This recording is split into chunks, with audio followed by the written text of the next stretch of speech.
All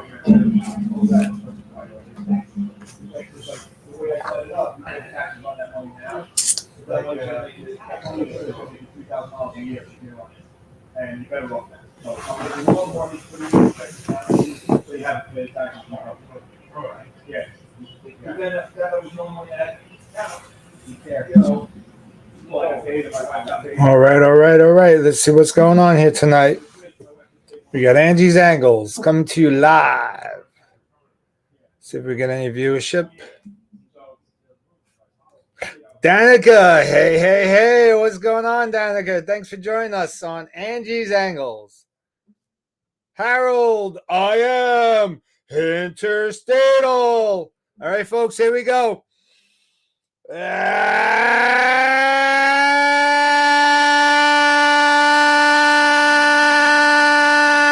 Welcome back, everybody, to Angie's Angles. It is May the 2nd in the year of my Lord, 2024. We are broadcasting live as we do every Thursday at 8:30 Eastern Standard Time from Smoke Therapy, 215 Ronkonkoma Avenue, Ronkonkoma, New York. I don't know if you all can see my setup. I'm sure you can. I got my professional podcast mic with the filter. I got my banner behind me. And I was told last week with the virtual background that you all couldn't see the unveiling of the Leaf by Oscar. So we're going to bring it back. And Harold, you're quite welcome, Harold. You're quite welcome. So this is called Leaf by Oscar, if you could all see it. So what this is, it's a cigar wrapped in, it's a cigar leaf that's wrapped around the actual cigar. Hey, John, thanks for tuning in on YouTube. Everybody go to Angie's Angles 4121 at youtube.com and subscribe, please. It would help me greatly. So here we go. We got my cigar here. We're going to peel it back, and we're going to peel it and expose the cigar. There's a little string here that we could pull. And as we unveil the cigar, you can see it gets darker because the outer leaf is just a leaf that's been bleached a little bit. And this is called Leaf by Oscar for those that are cigar aficionados. And I know some of you are. So that exposes our entire cigar. Here's the leaf portion. It's kind of like unwrapping a Christmas present. Then we take my handy dandy lighter and cutter, and we're going to cut the cigar. And now we're going to light the bad boy.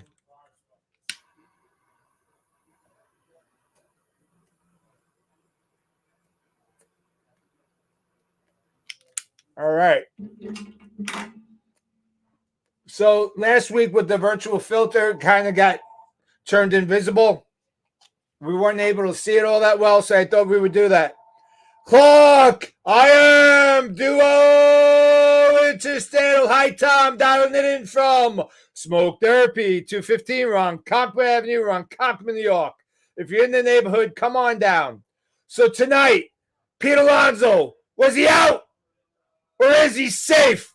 Fully explained here on Angie's Angles. And I got a little treat for you. I'm learning as we go along, folks. Unfortunately, tonight I had a little late night at work. I couldn't come and prep as much as I wanted to, but we're going to dissect the video of Pete Alonso sliding into home plate last night. And the deciding factor on the Met loss. They lost 1-0. Pete was a tying run. Jeff McNeil hits a fly ball down on the left field line. They make a relay throw. They throw it to the cutoff man who turns around and throws it home. So here we go, guys. This is the first time on Angie's Angles. I'm very excited. Here we go. Now we can see that. Let's back that up a little bit. So here comes Superman, a.k.a. Pete Alonso. Now notice the catcher, Harold Sanderson. This is what we've been going back and forth. Linda Stein, I am interstatal. Thank you, Linda, for being here. So, hey, Sharon, happy anniversary to you and Tom. Thanks for dialing in. So here's the catcher's foot. And let's go back, okay? Let's go back. The ball isn't even in his area code at this moment. Pete's slide has begun. Major League Baseball clearly states, and I'll reiterate for those keeping track at home, it clearly states that the catcher cannot occupy his foot anywhere on the foul line or at home plate without the ball. He must be in possession of the ball, and as we all could see from this excellent video, even if I go back, it's not if the ball was coming to the left side of the plate and he was moving across. If you notice, now I'm going to pause and stop, pause and stop, pause and stop. He's anchored on the plate. That is a clear violation. Now, I'll grant you, the rule sticks. Rob Manfred, you're causing confusion for the catcher, for the runner, for the umpire, and for this fan, Angie's Angles, if you know what I mean. Now let's rewind this a little bit. The ball is coming in exactly as Pete's coming across the plate. The plate is being blocked. It is illegal to block the plate without the ball. In this video right now, he does not show the ball at all in his mitt. Nor did the throw bring him across the plate. He hasn't moved. His left foot is anchored, foot down on the plate. A clear violation of MLB baseball rule of catcher's interference. Now let's keep going just a little bit more if we can. Pete's hand is now, and to pull me down off the ledge a little bit, the umpire claims that his hand floated above the plate. And let's progress a little deeper. He's still not tagged. Pete's hand is now halfway across the plate. You cannot tell me that some article of clothing, that is pinky nail, that this or that hasn't touched the plate. And let's just finish it out. He's still not tagged. And his whole forearm is now underneath the catcher. Casey O'Brien, I'm sorry. Here, Casey's telling us. Rules state that he's out. Can you explain that to me, Casey? Hey, James Krause is in the house. The rules do not state that, Casey.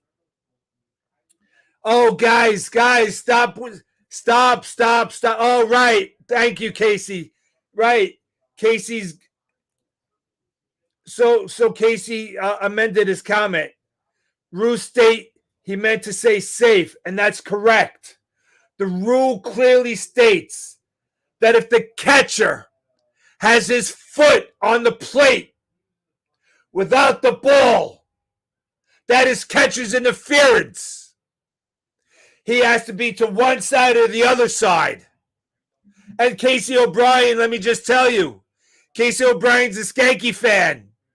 And there's no way that he want my Mets to win. Right, Casey. Exactly. The catcher didn't have the ball and he was anchored on home plate, which Major League Baseball rule states you cannot have your foot on home plate. Now we could go and talk about this ad nauseum. Throwing Casey some love tonight. He loves his Skankies, baby. Eric Schuster, sign Bauer. I don't disagree. I mean, Clark. Come on, here, let's go, Clark. Come on, Ange. He's giving room for the runner to get to the plate. That is not the argument being made, Clark. The rule clearly states, and it's not my rule. It's not my rule. It's a Rob Manfred rule. Clearly states that the catcher's foot cannot be on either foul line, nor can he straddle the plate, nor can any part of his foot be on the plate without possession of the ball, and or the throw pulling him into that direction, which it did not. The video, and one last time ad nauseum. Watch. He is anchored. He is anchored. Let's pull this back. Before Pete even in the screen is standing on the plate. On the plate. on the plate, and there's the ball right then. His foot didn't move to catch the ball. The ball came right at him. He had no need to move his position. He is anchored on that plate. And it clearly, look it up. I vetted it, for God's sakes. It clearly says the catcher cannot put his foot on the plate. End of story, period. Now, it got kicked back to replay booth. And all the infinite wisdom of the replay booth, they looked at it from this angle, from that angle, to this angle, right? And it took them forever. And Brett Millett is chiming in, not to steal my thunder, but was the umpire in the right position? That's a great question. Yes, the umpire is in they call it the camera box for like the newspaper. He's in absolutely the right position. We had taught that 100 times. LIBUO, Bill and Leo.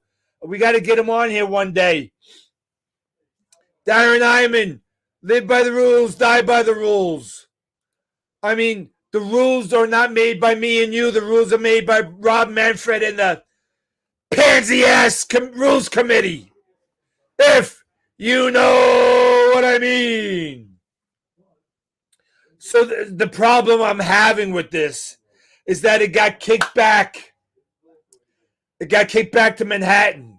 It got kicked back to the replay booth. There were two challenges. Catcher's interference, and did Alonso actually touch the plate before he was tagged? Both reviews came back negative to the Mets.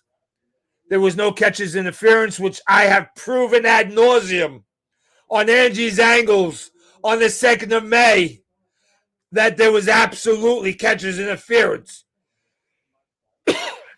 The second review, did Alonso touch the plate? Now, Alonso's forearm is under the catcher.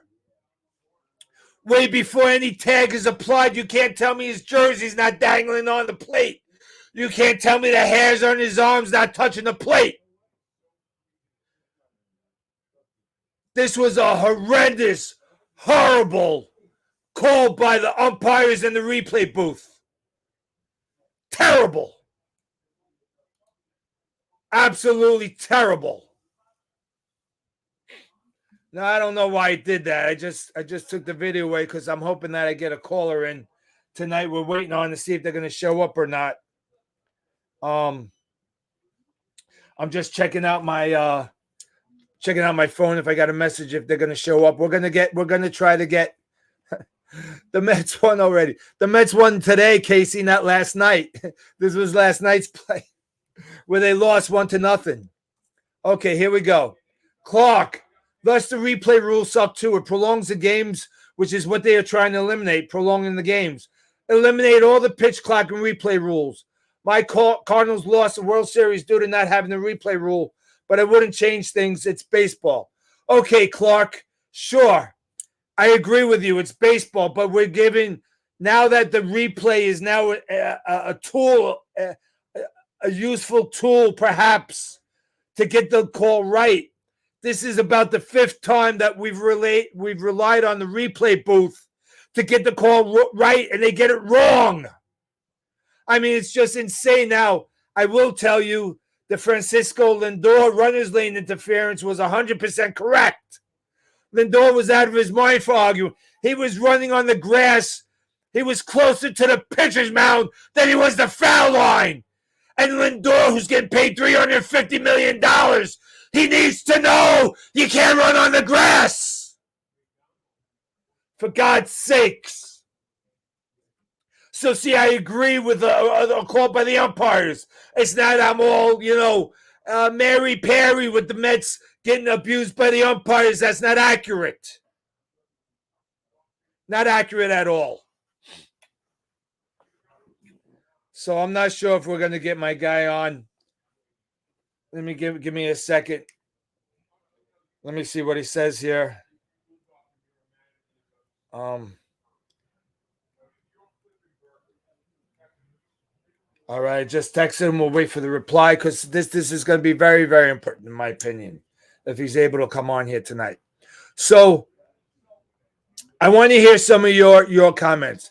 Gerard Lennon says it's part of the game. He's out.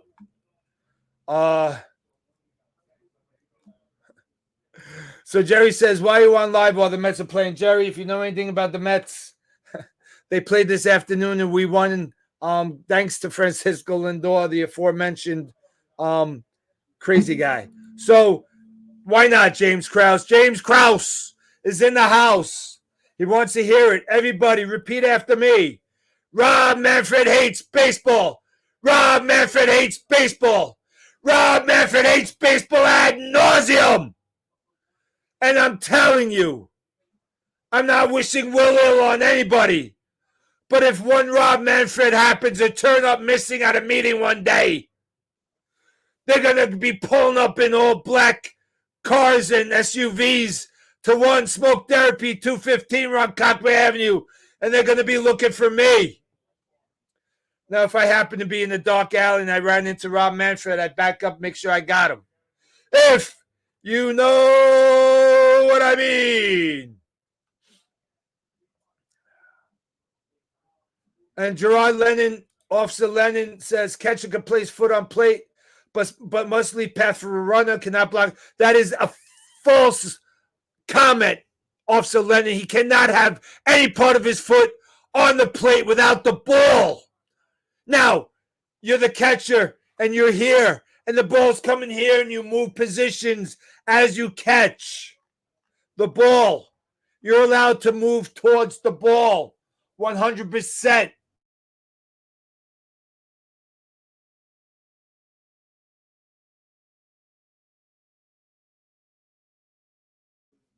And I'm not trying to Tim McCarvey you guys here on Angie's Angles, but this was crazy. It was like a 5-minute review in the booth.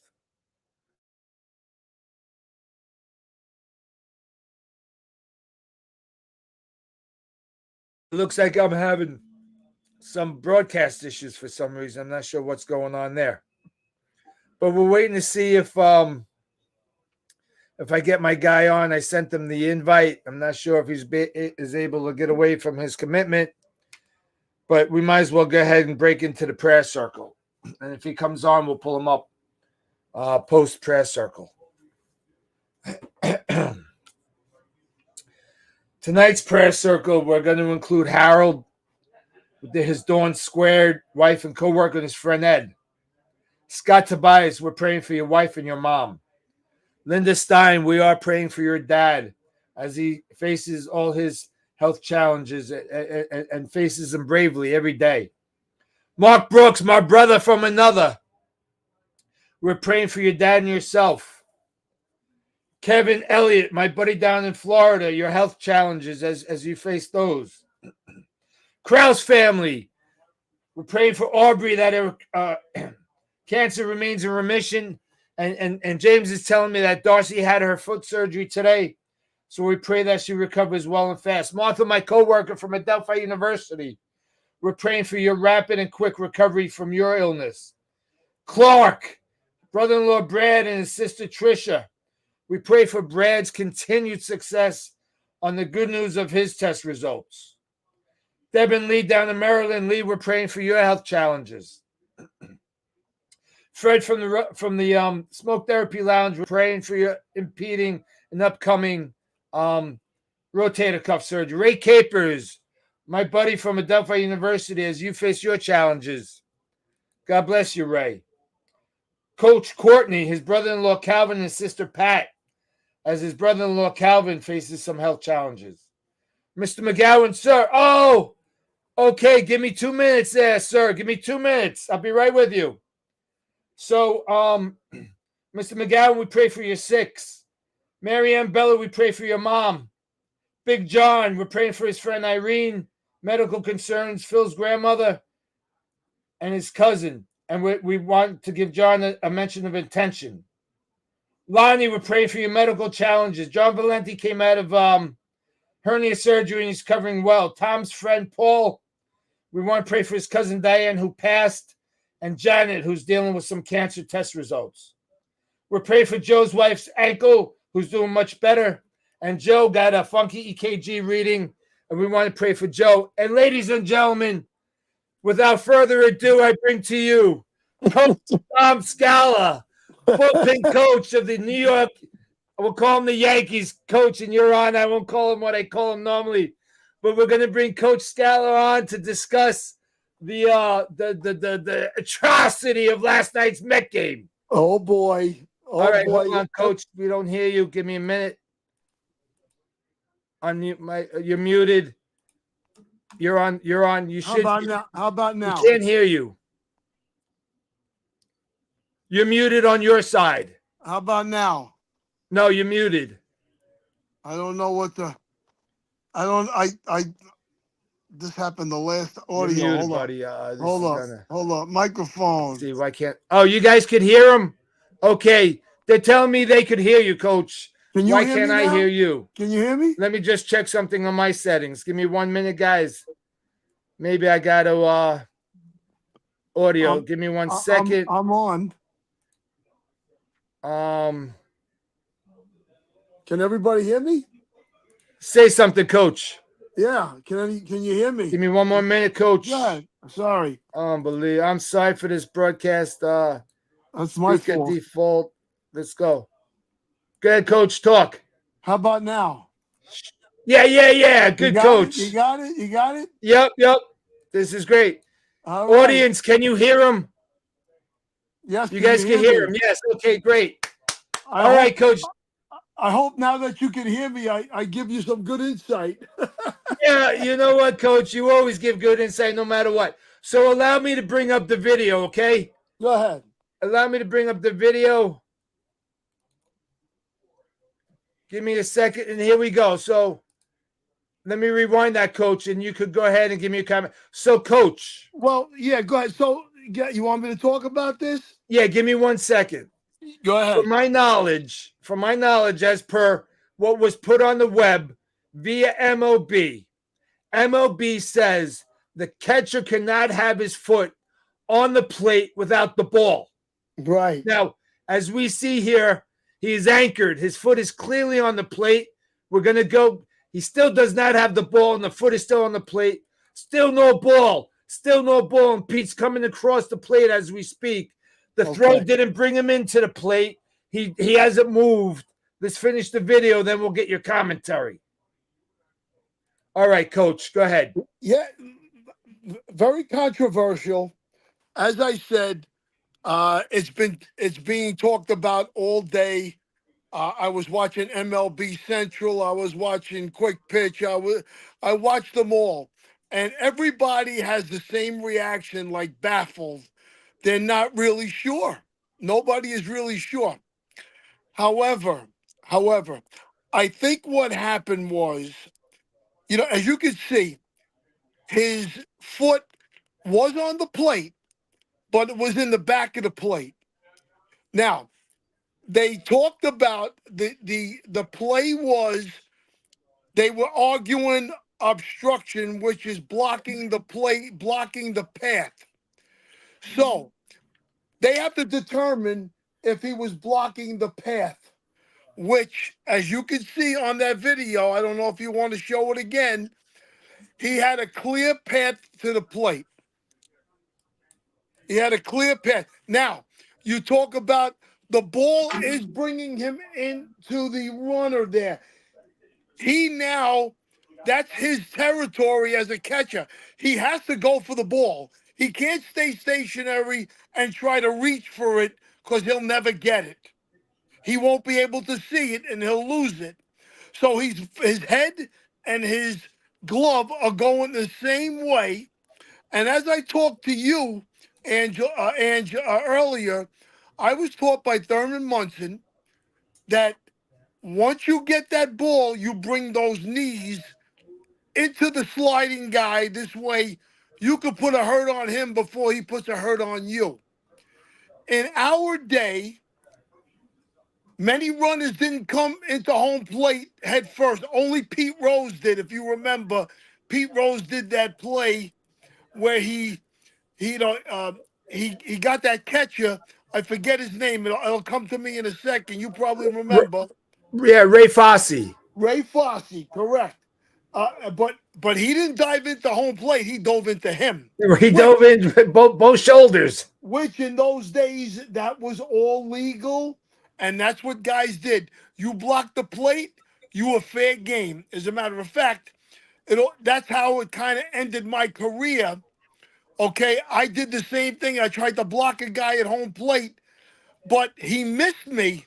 But we had, because of my Brooklyn in me, I went after the guy. We had a fight, and it hurt my shoulder in the process. Okay, but what I'm saying to you is that clear path that he had, that's what they were determining. And if you look at the replay close up, he dove in and his hand never touched the plate in the front of the plate. It touched it behind the plate. By that time, the catcher put the tag on him. And that's how he determined he was out. So that's Okay, all I can so say as far as that was concerned. so Coach, and your breakdown of what happened, we appreciate that. However, I vetted this today. I read the memo that MLB gave all clubhouses with pictures. They showed them, Yes. and they said that the foot without the ball cannot be on the plate.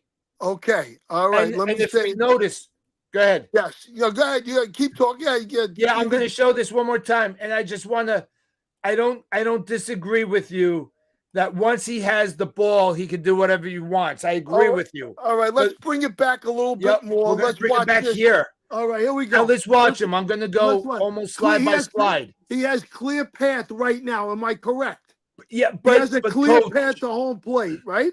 but Coach, Go the ahead. MLB rule states the catcher cannot be touching the plate with his foot or either foul line with his foot.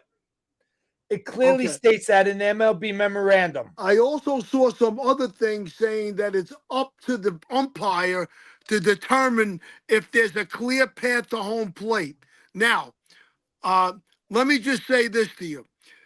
There is a clear path there, okay? Ball was going towards what you're allowed. In other words, if that ball was coming from right field and that ball was up the line a little bit, you can go for that. Yes, correct. Okay, We you agree. can go for that. Then the runner has to go around. Okay, clear path. Look at his hand. If Alonso makes the right slide, he is safe. Watch this. Watch it. Let's look. Come on, bring it.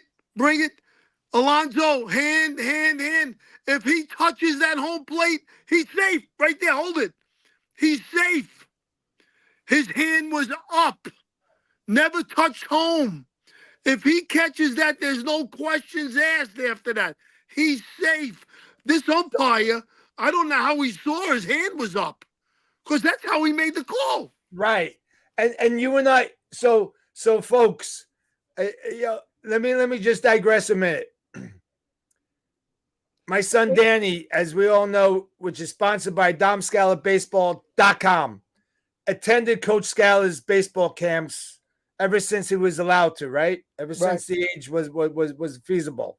Right. And he did it through age 13 or 14. I lose count. Yeah. And every year, Coach and his crew taught these kids not only the proper baseball mechanics, the baseball IQ that is missing in today's ball players, but they taught them to be even better citizens and students. And I can't stress that enough. And Danny took Coach Scala's tutelage to the nth degree, because Danny's graduating high school with a 96 GPA. Great. And he was all league last year. So, sure, the child needs to have a certain set of skills, but Coach Scala, with his wisdom, with his repetitive conversations with these kids, made my son that much better of a ball player. So Coach, thank you for that. I just want to give you that acknowledgement. Thank you very much. I But appreciate it. but because of the relationship me and Coach have, he got on the phone this morning because he posted something on Facebook, and I said, "Sorry, Coach, I don't agree." So my phone rings. It's Coach Scala. I'm like, "Oh my gosh!"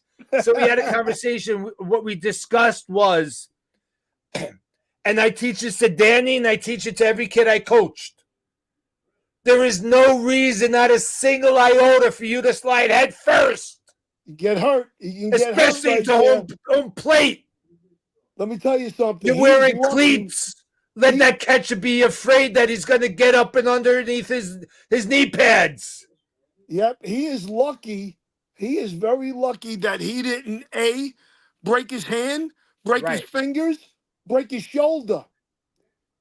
You know what I'm saying, Ange? I do, yeah. And the same with Lindor the other day. Lindor slid headfirst into second base. Yeah. And he jammed his wrist into the base. That's a little different because they have to give leeway over there, but they don't have shin guards, and those catches are 200 pounds and over and strong son of a guns. You know what I mean? I agree. I mean, they're bringing their whole weight down on you. That's what I was taught. You know. I agree. Let me say this to you, and you know those pictures that you sent me today. Yes. Do you have those? I don't. I'm not able to upload them right now. So I want you to look at all of those tonight. Okay. Right. And I want you to look at them, and you'll see every one of those pictures. I believe there was 3 of them. Right. There were 3, Coach. Every catcher was blocking the pathway. Okay. This guy wasn't blocking the pathway. Okay. First of all, let me say this to you, and I teach this to catchers right off the bat: never be behind the plate.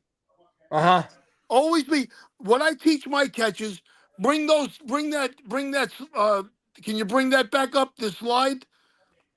I'm going to tell you where I teach my catchers to be. I tell my catchers to put both feet in front of home plate, on the edges of the plate in front of it.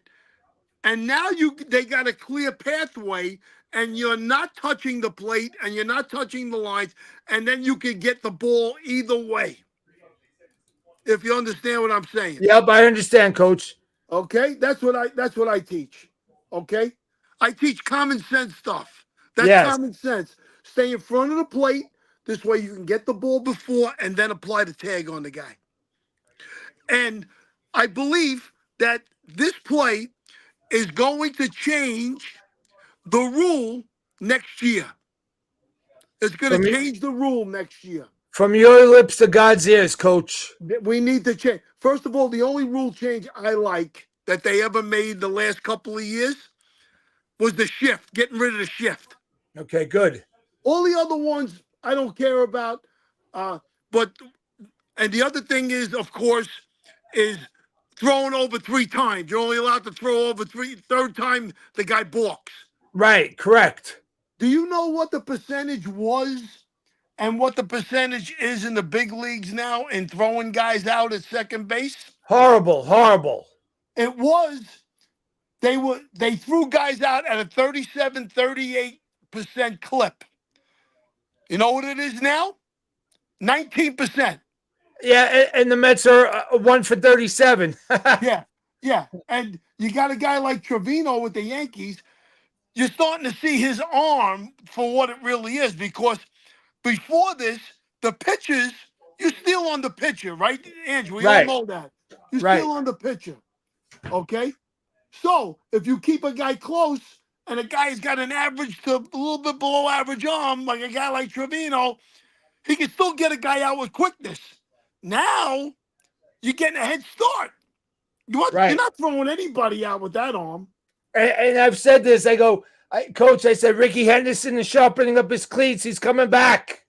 I mean, can you imagine Ricky Henderson playing with today's rules? I saw Ricky. He's still in good shape, believe it or not. I believe it, Coach. Well, listen, I don't want to take up your whole time. Great to see you.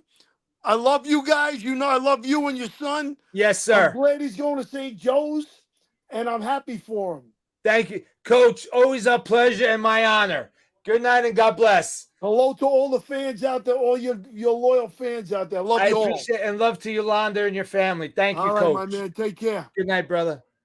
Ladies and gentlemen, that was Dom Scala, bullpen coach of the 1978 World Series Yankee champions. That was a treat and a half, coming to you live only on Angie's Angles. We hit overtime tonight. We went into the extra innings. We discussed the Pete Alonso slide ad nauseum.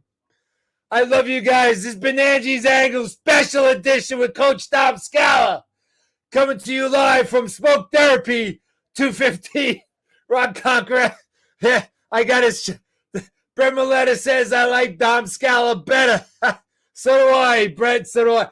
Good night. God bless. I love you.